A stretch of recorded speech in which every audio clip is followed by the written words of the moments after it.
नमस्कार, स्वागत है आपका बीटीवी न्यूज में। आपके साथ मैं हूं सना और आइए खबरों की शुरुआत से पहले एक नजर डाल लेते हैं हेडलाइंस पर। शहरी और ग्रामीण इलाकों से एसपी कार्यालय में आए आवेदकों ने जन सुनवाई में बयां की अपनी परेशानी, पुलिस अधिकारियों से लगाई मदद की गुहार। नगर निगम की जन सुनवाई में पहुंची 27 शिकायतें, अधिकांश शिकायतें रही अतिक्रमण से संबंधित। पटवारी भर्ती घोटाले की छात्र संघ ने की सीबीआई जांच की मांग, यूपीएससी की तरह पटवारी परीक्षाएं भी ऑफलाइन कराने पर दिया जोर। नकाबपोश व्यक्तियों के द्वारा आमनपुर के किराना व्यापारी पर हमला किए जाने के मामले में आरोपियों की गिरफ्तारी की मांग से संबंधित शिकायत एसपी कार्यालय की जनसुनवाई में सामने आई। आप पार्टी के कार्यकर्ताओं ने बताया कि पीड़ित पार्टी का ब्लॉक अध्यक्ष है और इस प्रकरण की उच्च स्तरीय जांच कराने की मांग की है। एसपी कार्यालय में आयोजित जनसुनवाई में पहुंचे आम आदमी पार्टी के कार्यकर्ताओं ने बताया कि उनके ब्लॉक अध्यक्ष आमनपुर निवासी मनोज कुमार पर नकाबपोश व्यक्तियों द्वारा हमला किए जाने का मामला सामने आया है। उनके ऊपर हमला करने वालों की जल्द से जल्द खोजबीन हो और उन पर सख्त कार्रवाई की जाए। आप पार्टी के आरटीआई विंग के प्रदेश अध्यक्ष मनीष शर्मा ने इस मामले की उच्च स्तरीय जाँच कराने की मांग की है। हमारे आम आदमी पार्टी के पश्चिम विधानसभा के ब्लॉक अध्यक्ष जो कि अमनपुर क्षेत्र में रहते हैं, किराना व्यवसायी है, अभी 2 दिवस पूर्व रात्रि में कुछ नकाबपोशों द्वारा उनके ऊपर हमला किया गया। चाकू से उनको मारने की कोशिश की गई, उनकी समझबूझ से वो बच गए और मोहल्ले वालों को बुला के उन्होंने अपनी जान बचाई। आज हम यहाँ एसपी के माध्यम से ज्ञापन देके यह मांग करने आए कि इसकी जाँच दल गठित किया जाए, स्पेशल टास्क फोर्स की जाँच करे, क्योंकि मैं एडवोकेट भी और अच्छे तरीके से जानता हूँ कि सर्कमस्टेंशियल एविडेंस जो होते हैं वो बहुत महत्वपूर्ण होते हैं। इस घटना के होने से पहले महीने 2 महीने पहले क्या क्या घटनाएं घटी हैं, इस पर पूरा ध्यान दे, पुलिस सबकी जांच करे। जो भी दोषी हो, किसी भी लेवल का हो, चाहे वो हमारी पार्टी का हो या बाहर का हो या कहीं का भी हो, XYZ कोई भी यदि शामिल हो उसमें या उनके व्यक्ति को, उसकी पूरी जांच करके उसके ऊपर नियमानुसार कार्रवाई करे। यही मांग करने के लिए आप यहाँ पर ज्ञापन देने आए। तो मेरे से बोलने लगे हम सीबीआई से हैं और उन्होंने एक मोबाइल में मेरे को फ़ोटो दिखाई और उन्होंने मेरे से पूछा कि इनको जानते हो, तो मैंने कहा मैं नहीं जानता, इनका नाम बताइए। तो बोले इसका नाम शुभम है। मैंने बोला सरनेम बताइए, बोले सरनेम नहीं मालूम। तो इसके बाद मैंने उनसे बोला ऐसे तो नहीं पहचान में आएंगे, और क्या बोलते वो मतलब चले गए। फिर थोड़ी देर बाद फिर आए मेरे पास और मेरे से बोलने लगे मोबाइल नंबर दे दो, मैं व्हाट्सएप में भेज दूंगा आपको। मतलब बोलने लगे व्हाट्सएप में मतलब हम आपको भेज देंगे, तो आप यदि ये दिखते हैं तो हमको फ़ोन लगाना। और उसके बाद हमसे बोलने लगे फ्रिज है, हमसे बोलने लगे फ्रूटी देने लगो। हम बाहर को आ गए। जैसे हम फ्रूटी देने लगे तो उन्होंने हमको एकदम से चाकू से हमला किया। तो हमने फ्रूटी की बोतल ऐसे हिलाया एकदम से अपने बचाव के लिए, और हम रोड के साइड भागे, अपने दूसरी रोड के साइड। और लोग गाड़ी में एक व्यक्ति बैठा हुआ रहा नकाबपोश, और वो लोग दूसरी साइड भाग गए। वहीं आधारताल से आए आदित्य शुक्ला ने भी पैसे लेकर भागने वाले एक व्यक्ति की पतासाजी करने की मांग की है। घर पर अखंड रामायण पाठ था और 3 तारीख को मैं सामान लेने वगैरह गया हुआ था, और पहले हमने 50,000 रुपये बैंक से निकाले और लेकर गया। तो खोवा मंडी में हमने जैन के यहाँ से खोवा लिया, तो करीब उसमें से 2-2.5 हज़ार रुपये खर्च हुए। फिर उसके बाद सब्ज़ी लेने सब्ज़ी मार्केट निवाड़गंज गया और वहाँ पे फ्रीज़ो मटर लेना था। और वहाँ पे मैं मटर लेते समय देखा तो पैसा नहीं था, तो मैंने पीछे मुड़ के देखा तो मेरा पैसा गिरा हुआ था। और मैं दौड़ के जब तक जाता, ये जिसकी फ़ोटो मेरे पास उपलब्ध है, इसका पूरा सीसीटीवी कैमरे में पूरे फुटेज हैं, और ये बंदा आवाज़ देने के बाद भी पूरे पैसे उठाया और स्कूटर तेज़ी से भगाता हुआ भाग निकला। जनसुनवाई में आए आवेदकों की शिकायतों का निराकरण करने संबंधित थाना प्रभारियों को निर्देश दिए गए। तहसील स्तर पर मामलों का निराकरण न होने से परेशान आवेदकों को अब जनसुनवाई में बार बार चक्कर काटना पड़ रहा है। कलेक्ट्रेट कार्यालय में आयोजित जनसुनवाई में शहरी और ग्रामीण इलाकों से आए कई आवेदक 4वीं-5वीं बार पहुंचे, लेकिन उनकी समस्या का समाधान नहीं हुआ। कलेक्ट्रेट कार्यालय में आयोजित साप्ताहिक जनसुनवाई में बेदीनगर से आए घनश्याम झारिया ने बताया कि 5 वर्ष पूर्व उनका मकान गिर गया था, लेकिन अभी तक उन्हें मुआवजा नहीं मिला है। वो 4 बार से जनसुनवाई में आ रहे हैं, फिर भी उनकी समस्या का समाधान नहीं हुआ। हम बेदीनगर बदनपुर पहाड़ी से आए हैं और 4 साल हो गए मकान गिरे हैं। आज तक अभी हमको न प्लाट दिया, न आवास योजना दिया, कुछ नहीं दिया। अब बताओ साहब हम क्या करें, कहाँ तक हम किराए से रहें, कैसे लड़का बच्चे पालें, कैसे हम अपना घर चलाएं। जनसुनवाई में आए तो क्या बोले अभी आप? जनसुनवाई में आए थे तो इन्होंने ये बोला है कि अभी हम SDM से बात करते हैं। हमको ये 4थी बार हो गए आते हुए।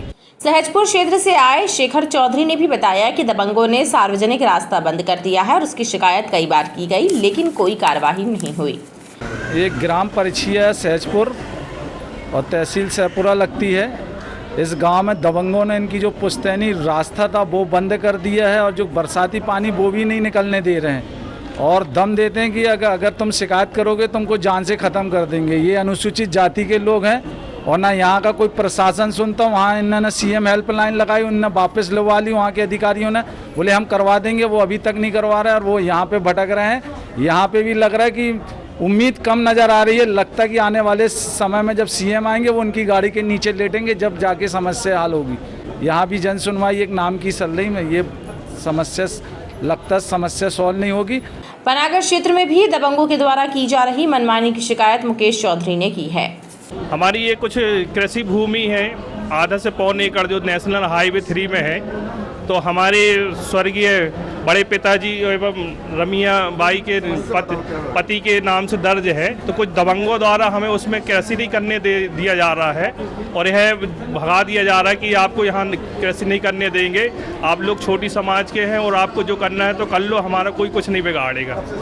तो ये हमने पहले तहसीलदार को महोदय को दिया है, लेकिन उसमें कोई कार्रवाई नहीं हुई, जिसके पश्चात आज हम जन सुनवाई कलेक्ट्रेट में उपस्थित हुए हैं। हमारी माता राम साथ में, जिनके पति के हम शासन से मांग करते हैं कि उचित कार्रवाई करके इसमें हमें कब्जा दिलाया जाए। कुलोन गांव में शराब दुकान खोले जाने पर आपत्ति जताते हुए ग्रामीणों ने शराब दुकान हटाने की मांग की है। सर, हम लोग थाना चरगवा ग्राम कुलोन से आए हैं। वहाँ दारू की दुकान खुली है तो उससे बहुत परेशानी हो रही। हमारे वहाँ से 1 किलोमीटर बिजना ग्राम है, वहाँ बच्चा लोग भी पढ़ने आते, मिडिल स्कूल है, बच्चियाँ आती हैं। तो वो रोड ही पे है वो दुकान, उससे बहुत प्रॉब्लम और हमारों को भी बहुत परेशान करते। कुछ दारू खोर पी के गाड़ी गल्ला बकते हैं तो इससे परेशानी है। माताएँ भी शिकायत की कहीं पर? हाँ जी, शिकायत की, थाने गए, थाना प्रभारी चरगवा, तो उनने कहा तुम कलेक्टर साहब का जाओ। तो कलेक्टर साहब का एक बार पहली बार भी आ चुके, हम पावती हमारे पास। जन सुनवाई में कई बार चक्कर काट चुके शिकायतकर्ताओं ने इसे महज औपचारिकता करार दिया है। नेपियर टाउन भंवरताल के पास एक अपार्टमेंट में खुली किराने की दुकान शाम ढलते ही अहाते में तब्दील हो जाती है। खुलेआम होने वाली शराबखोरी से पूरा इलाका परेशान है। पीड़ित परिवारों ने नगर निगम की जन सुनवाई में गुहार लगाते हुए कार्यवाही की मांग की है। नगर निगम में आयोजित साप्ताहिक जन सुनवाई में इस तरह कुल 27 शिकायतें पहुंची, जिनमें से अधिकांश शिकायतें अतिक्रमण शाखा और स्वच्छता विभाग से संबंधित रहीं। नेपियर टाउन से आए कुछ लोगों ने बताया कि एक किराने दुकान पर होने वाली शराबखोरी से पूरा इलाका परेशान है। बुजुर्गों, बच्चों और महिलाओं का घर से निकलना तक मुश्किल हो रहा है। नेपियर टाउन भंवरताल गार्डन के सामने, मुस्कान हाइट के सामने ग्लेन पॉल करके एक व्यक्ति है जो वही रहता है। अपने घर के सामने इसने किराने की दुकान खोल ली है और रोड पे पूरा बोल्डर पत्थर रख के किसी को गाड़ी भी नहीं खड़ी करने देता है। बहुत समस्या है लोगों को इसमें। रात को यहाँ पे लोग आके इनसे नमकीन खरीद के वहीं पे शराब और नशे का काम करते हैं, लड़ाई झगड़ा करते हैं मना करने पे। मेरे अलावा बहुत लोग को ये परेशानी का सामना करना पड़ रहा है। वहीं कचपुरा मछली मार्केट से आए लोगों ने बताया कि जेडीए द्वारा उन्हें हकाला जा रहा है, दुकानें लगाने नहीं दे रहे हैं। और सिविल लाइन प्रेस्टीज अपार्टमेंट से आए बुजुर्गों ने शिकायत की है कि कुछ लोग ताकत के दम पर अवैध निर्माण कर रहे हैं, जिसकी वजह से पूरे अपार्टमेंट वासी परेशान हैं। नगर निगम ने हम लोगों को मछली मार्केट का व्यवस्थित किया था जेडीए बिल्डिंग में। अब वो जेडीए बिल्डिंग से हम लोगों को हटाया जा रहा, तो इसी को लेकर हम लोग इधर पे जन सुनवाई में आए हैं। कितने लोग करीब हैं आप?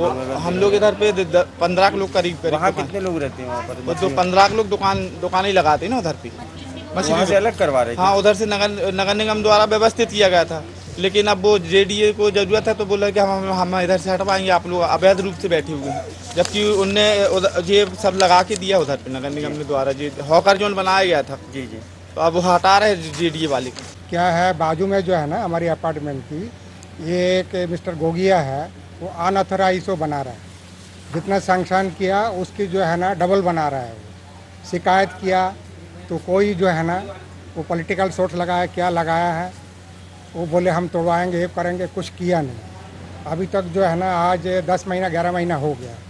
वो एक चिट्ठी दे दिया उनको जो आप तोड़ो, उसकी बाद कोई कार्रवाई नहीं की। इसलिए आज हम लोग यहाँ पे आए, सब मिल के रायवासी जितना है सब आया है, कमिश्नर साहब से मिलने आया है। लेकिन आज तो जन सुनवाई में आया है, तो आज तो साहब है नहीं, तो एप्लीकेशन दे दिया है, देखिए क्या कार्रवाई होती है। अभी भी काम चल ही रहा है उसका। हाँ, काम तो अभी रुक गया, लेकिन जो है तोड़ नहीं हुआ, फ्लोर में अनाथराइज बना दिया। हाँ। सभी शिकायतों पर सुनवाई करते हुए अपर आयुक्त बीसी वाजपेयी ने सभी आवेदकों को उचित कार्यवाही का भरोसा दिलाया है।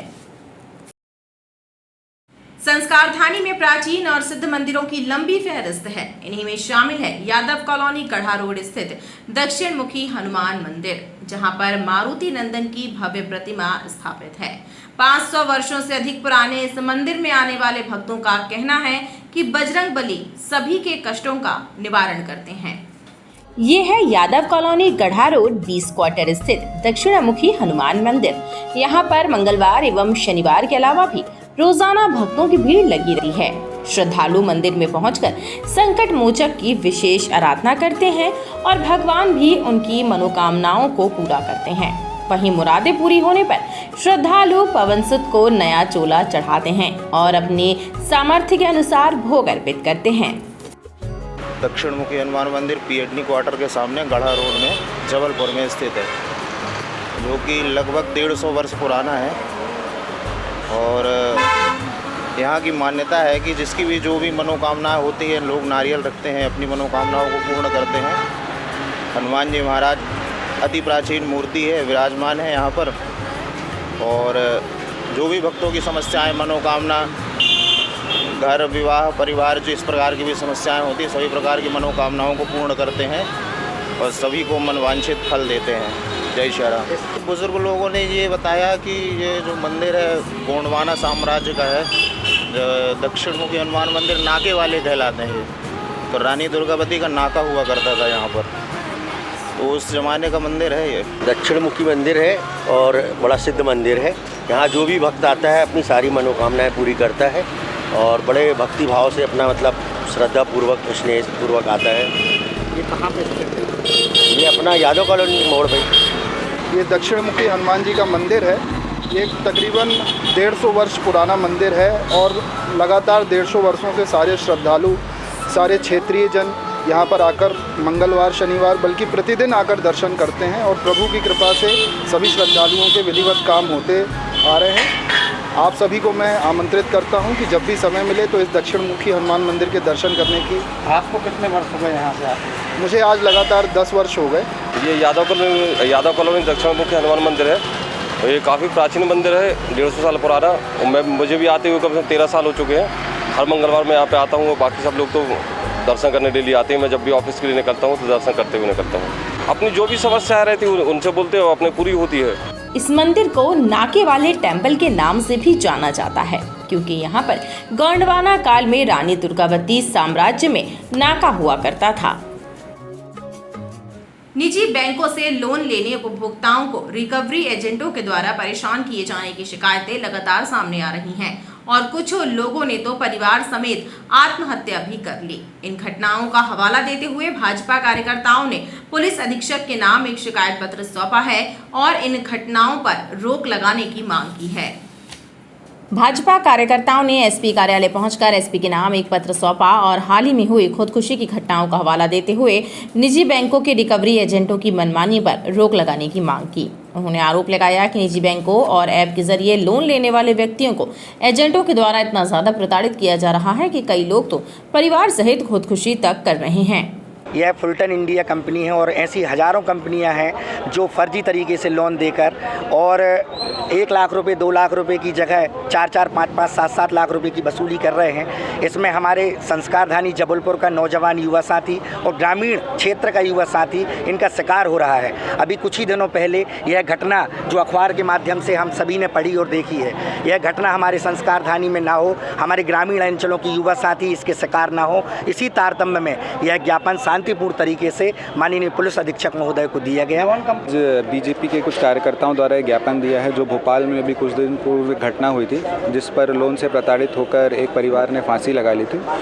ऐसे घटना अपने जबलपुर शहर में ना हो। ऐसी अगर कोई गिरोह अगर लोन का ऐसा काम कर रहा हो जो लोगों को प्रताड़ित कर रहा हो तो उसके विषय में जांच की जाए और इस तरह के कोई भी आवेदन आए तो इस विषय में प्राथमिकता पर जांच की जाए, इसके लिए ज्ञापन दिया गया है। और हमारे माननीय पुलिस अधीक्षक महोदय ने पूर्व में ही जिस दिन ये घटना हुई थी उसी दिन तत्काल स्वयं संज्ञान लेते हुए सभी वरिष्ठ अधिकारियों को ये निर्देशित किया था कि इस तरीके के कोई भी आवेदन किसी के पास हैं अगर या कोई भी आवेदन प्राप्त होते हैं तो शीघ्र अतिशीघ्र उसको 3-4 दिवस में ही उसको त्वरित रूप से निराकरण करें। अगर ऐसा कोई भी असंवैधानिक तरीके से कोई किसी को प्रताड़ित कर रहा है तो उस पर वैधानिक कार्रवाई करने के लिए निर्देशित किया गया।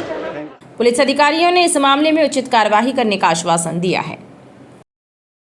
कुछ समाज सेवी संगठन मुख्यमंत्री कन्यादान योजना का लालच देकर सामूहिक विवाह का आयोजन कराकर वाहावाही बटोर लेते हैं, लेकिन जब हितग्राहियों को योजना के तहत 49,000 रुपए का चेक नहीं मिलता है तो कलेक्ट्रेट के चक्कर काटने मजबूर हो जाते हैं। ऐसे ही कुछ जोड़े कलेक्ट्रेट पहुंचे जिन्होंने शिकायत दर्ज कराई कि योजना के मुताबिक उन्हें आर्थिक मदद नहीं मिली। कुछ विवाहित जोड़ों ने कलेक्ट्रेट पहुंचकर शिकायत की है कि 21 जून को एक सामाजिक संस्था द्वारा दमोनाका चौक स्थित स्कूल में सामूहिक विवाह कार्यक्रम कराया गया था। उस समय आयोजकों ने भरोसा दिलाया था कि सभी 111 जोड़ों को मुख्यमंत्री कन्यादान योजना के तहत 49,000 रुपए का चेक मिलेगा, लेकिन 1 महीने बाद तक चेक प्राप्त नहीं हुआ। लिहाजा जिला प्रशासन मामले की जाँच कराकर हितग्राहियों को राशि प्रदान करे।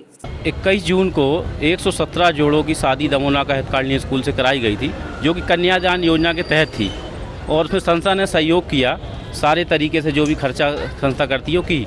अब कन्याओं को जो है अभी तक जो चेक की राशि मिलती है 49,000 की, वो राशि नहीं दी जा रही है और बच्चियां परेशान हैं। बार बार मतलब चक्कर काटे जा रहे हैं शासन प्रशासन के पास, लेकिन बस आश्वासन मिल रहा है और अभी तक कोई कार्य। इसी को लेकर आज कलेक्टर साहब को ज्ञापन दिए हैं और उनको बोला गया है कि आप के चेक दिलवाएं, नहीं तो आने वाले समय पे आगे 10 दिन का टाइम दिए हैं, नहीं अगले मंगल से उग्र आंदोलन किया जाएगा। सारे जोड़ों को लेकर धरने में बैठेंगे। कितने जोड़े राशि नहीं मिली है? पूरे जोड़े 117 जोड़े, किसी को नहीं मिली है ये राशि। वहीं संस्था के पदाधिकारियों का कहना है कि कार्यक्रम में कई विधायक भी शामिल हुए थे। कार्यक्रम पूरी जानकारी जिला प्रशासन को नियमानुसार दी गई थी, लेकिन अब हितग्राहियों की उपेक्षा हो रही है। Vehicle factory employees cooperative society के चुनाव कराए जाने की मांग तेज हो गई है। वीएफजे वर्कर्स यूनियन के सदस्यों ने बताया कि पिछले 3 वर्षों से सोसाइटी के चुनाव लंबित हैं। जिला मुख्यालय पहुंचे वीएफजे वर्कर्स यूनियन के सदस्यों ने कलेक्टर के नाम पत्र सौंपा है और vehicle factory employees cooperative society limited का चुनाव कराने की मांग की है। संगठन के सदस्यों ने बताया कि 3 वर्षों से चुनाव नहीं हुए हैं, जिसके कारण अनियमितताएं जारी हैं। एक्चुअली हम लोग व्हीकल फैक्ट्री से आए हैं सारे कर्मचारी।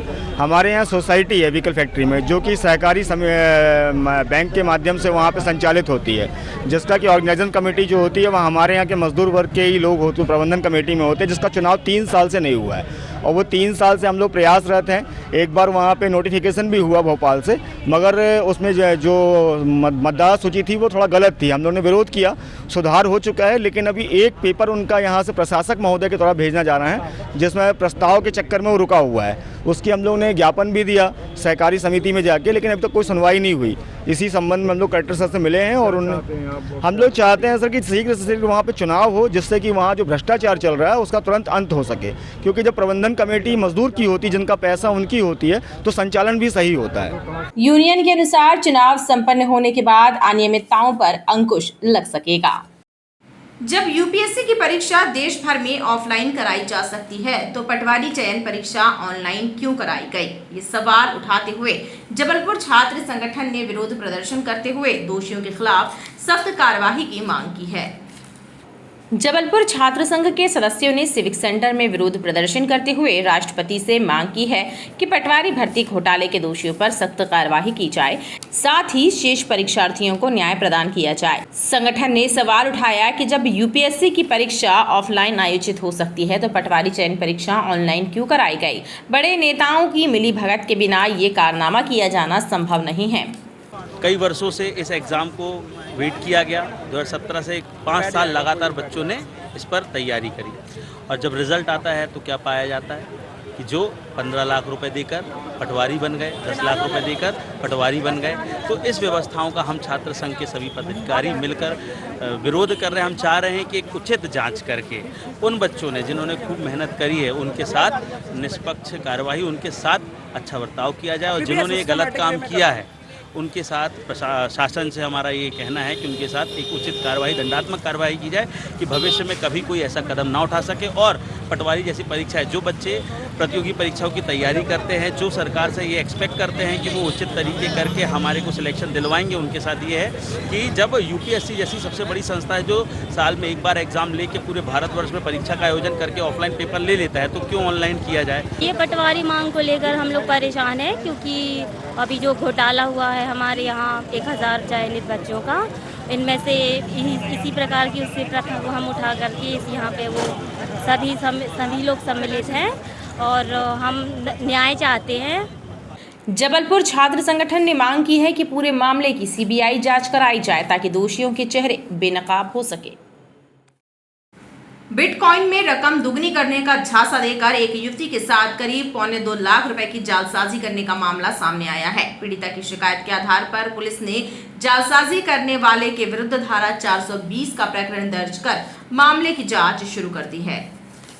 बिटकॉइन में रकम दुगनी करने का लालच देकर एक जालसाज ने एक युवती से करीब 1.25 लाख रुपए ठग लिए। जब युवती को अपने साथ हुई जालसाजी और ठगी का अंदेशा हुआ तो उसने गोरा बाजार थाने में शिकायत दर्ज कराई। इस मामले में पुलिस ने धारा 420 का प्रकरण दर्ज कर छानबीन शुरू कर दी है। पुलिस अधिकारियों ने बताया कि बिल्हैरी नर्मदा सिटी होम्स में रहने वाली अनुष्का सिंह को 6 जून को मोबाइल के इंस्टाग्राम पर एक रिक्वेस्ट आई, जिसे फॉलो करने पर एक अज्ञात व्यक्ति ने उसे बिटकॉइन में रुपए डबल करने का झांसा दिया। जालसाज ने इंस्टाग्राम पे उसे महिंद्रा बैंक का खाता नंबर और IFSC कोड उपलब्ध कराया। युवती ने फोन पे के माध्यम से 2 बार खाते में तकरीबन 1.25 लाख रुपए ट्रांसफर कर दिए, लेकिन उससे डबल करके रकम वापस नहीं मिली। जालसाज ने उससे 95,000 रुपए और जमा कराने कहा। युवती को जब शंका हुई तो उसने मामले की शिकायत दर्ज कराई, जिस पर प्रकरण दर्ज किया गया है। बिल्हैरी में निवासित एक महिला हैं अनुष्का सिंह, जिनके द्वारा एक लिखित शिकायत प्रस्तुत की गई कि उनके द्वारा